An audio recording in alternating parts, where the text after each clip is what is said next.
Rank 12 BPSC TRE 2 में 127 marks, 150 में CTET में और ईएमआरएस भी मैं क्वालिफाइड हूँ। आज डेट है आपका 21 में और हम लोग के पास ज़्यादा टाइम अब बचा नहीं एग्ज़ामिनेशन में।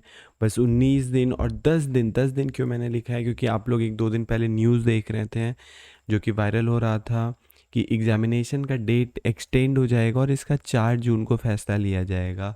तो वैसे जहाँ से न्यूज़ आया था वो गलत तो नहीं होता है, तो हम लोग ये मान के चल रहे हैं कि फ़िलहाल अभी हम लोग एग्ज़ामिनेशन का प्रिपरेशन करेंगे। हम लोग उसमें ज़्यादा नहीं घुसना है कि डेट एक्सटेंड होगा, क्या पता नहीं हो, फिर क्या कर सकते हैं।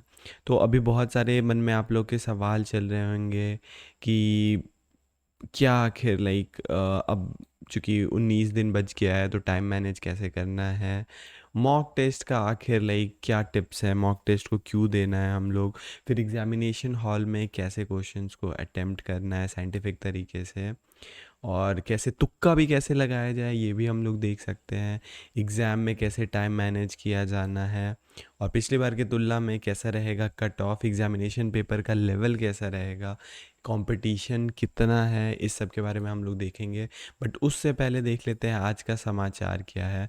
तो आज का समाचार यही आ रहा है कि एग्ज़ामिनेशन कैंसिल का, एक्सटेंड का बात यहाँ पे आ रहा है।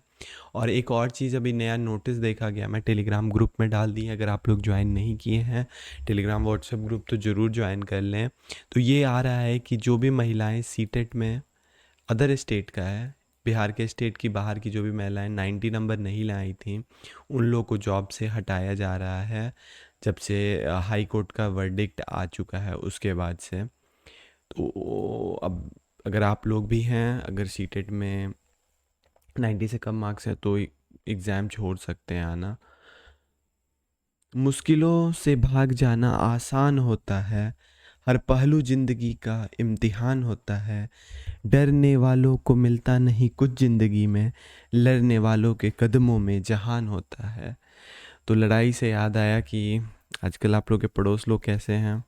कमेंटबाजी तो चल ही रहा होगा कि हो गया इसका तो किस्मत ही ख़राब था, एग्ज़ाम का डेट भी एक्सटेंड हो गया है।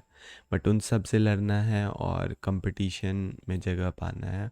तो कंपटीशन कितना है इसके बारे में हम लोग देखेंगे। तो कुछ कुछ पेपर्स हैं जैसे कि सोशल साइंस पेपर हो गया, साइंस पेपर हो गया, मैथ पेपर हो गया, हिंदी पेपर हो गया, इस सब में और पीआरटी में थोड़ा बहुत, इस सब में रियलिटी में कंपटीशन है।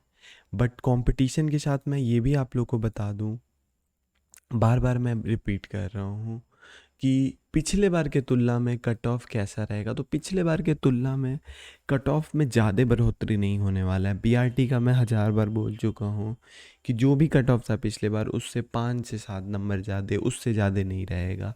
जो भी सब्जेक्ट का कट ऑफ है मैं अभी लिख के दे सकता हूँ, गारंटी लगा लो, जितना कट ऑफ पिछले बार गया था उतना ही कट ऑफ रह जाएगा और टीजीटी एसएसटी साइंस उस सब में, जिसमें सीट सेम आएगा। हाँ, अगर सीट का डिफरेंस रहेगा तो आपका 5 नंबर, ऐसे 4-5 नंबर, उससे ज़्यादा फिर भी नहीं जाने वाला है नीचे। बाकी पेपर का लेवल कैसा रहेगा, तो जैसा कि हम लोग देख रहे हैं कि पेपर का लेवल कोई हार्ड पिछले बार की तुलना में तो नहीं रहेगा, मतलब उसी टाइप का क्वेश्चन रह सकता है। जो पैटर्न है उसको बार बार आप लोग रिवाइज कीजिए। मैं अभी वीडियोस भी अपलोड कर रहा हूँ कि क्या पैटर्न है उसके बारे में, तो वो लोग देखिए।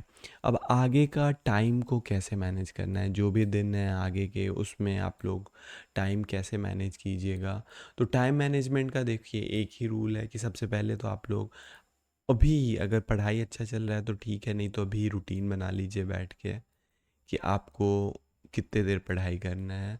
तो इसका मैं पहले भी बता चुका हूँ कि 8 घंटा अगर आप पढ़ाई कर रहे हैं तो काफ़ी है उतना देर पढ़ाई करना। आपके रिज़ल्ट के लिए बहुत अच्छा है वो 8 घंटा।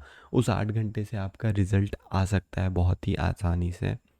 उसके बाद रूटीन जब आप लोग बना लेते हैं तो उसको फॉलो करने का कोशिश कीजिए। और जो उसके अलावा डिस्ट्रैक्शन आता है, या तो कमेंट भी अगर आपको सुनने को मिल रहा है कि तुमसे कुछ नहीं होने वाला है ज़िंदगी में, बर्दाश्त कर लीजिए कमेंट। बट लेकिन पढ़ाई पे ध्यान दीजिए, मोबाइल से थोड़ा दूर रहने का इस समय में ज़रूरी है। आगे अगर हम लोग देखते हैं कि मॉक टेस्ट का सही तरीके से जवाब देने के लिए टिप्स अगर पूछा जाए, तो सबसे पहले जानने का हम लोग को ज़रूरी है कि आखिर मॉक टेस्ट हम लोग देते क्यों हैं, मॉक टेस्ट का यूज़ क्या है। तो 2-3 कारणों से हम लोग मॉक टेस्ट देते हैं। तो पहला कारण ये है कि हम लोग को पता चले आखिर कि एग्ज़ामिनेशन का पैटर्न क्या है, ठीक है। फिर दूसरा, हम लोग कुछ कुछ लोग प्रैक्टिस के लिए देते हैं कि भाई साहब पता तो चले क्वेश्चन कैसे आ रहे हैं, आप लोग पैटर्न पता चल गया। फिर कुछ लोग प्रैक्टिस के लिए देते हैं, कुछ लोग देते हैं अपना डर को मिटाने के लिए, जो डर रहता है अंदर में। अब चूंकि आप लोग प्रैक्टिस करके नहीं जाओगे तो आप लोग को आदत ही नहीं रहेगा। फिर जैसे ही एक बार में आप लोग 150 क्वेश्चन देखोगे तो घबरा जाओगे, किस सेक्शन को पहले करना है, किस सेक्शन को बाद में करना है। ये भी बहुत इंपॉर्टेंट, ये भी मायने रखता है। फिर इसके बाद चौथा रीज़न होता है मॉक टेस्ट देने का कि कुछ क्वेश्चंस वहाँ से डायरेक्ट आ जाते हैं। क्वेश्चन का जो बैंक होता है वो आप लोग को गाइड करता है कि आखिर कितने क्वेश्चन, कौन से क्वेश्चन से इम्पॉर्टेंट है और कौन कौन क्वेश्चन बार बार पूछे जा रहे हैं। एग्ज़ाम में अटेम्प्ट लेने, देखो एग्ज़ामिनेशन डे का वेट करना है आप लोग को। उस दिन मैं वीडियो लाऊंगा कि एग्ज़ामिनेशन में कैसे अटेम्प्ट करना है क्वेश्चंस को। क्वेश्चन अटेम्प्ट करने का बहुत ही सिंपल तरीका है, वो डिटेल में बाद में बता, अभी मैं ऊपर ऊपर आप लोग से डिस्कस कर लेता हूँ कि देखो जो क्वेश्चन सबसे पहले आता है उसको फर्स्ट राउंड में आप लोग को करना है। फिर सब्जेक्ट वाइज हम लोग देखेंगे कि पहले जीएस का करना है या फिर पहले अपना पेपर करना है, क्या उससे इफ़ेक्ट पड़ेगा।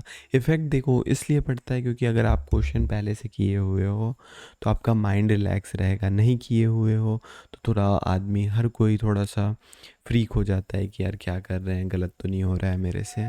एग्ज़ाम टाइम मैनेजमेंट का हम लोग देखें तो क्वेश्चन को वही एग्ज़ामिनेशन में कैसे अटेम्प्ट करना है उसके बारे में है, और इसी के बारे में हम लोग बातचीत करेंगे नेक्स्ट वीडियो में। तब तक चैनल को लाइक कर दें।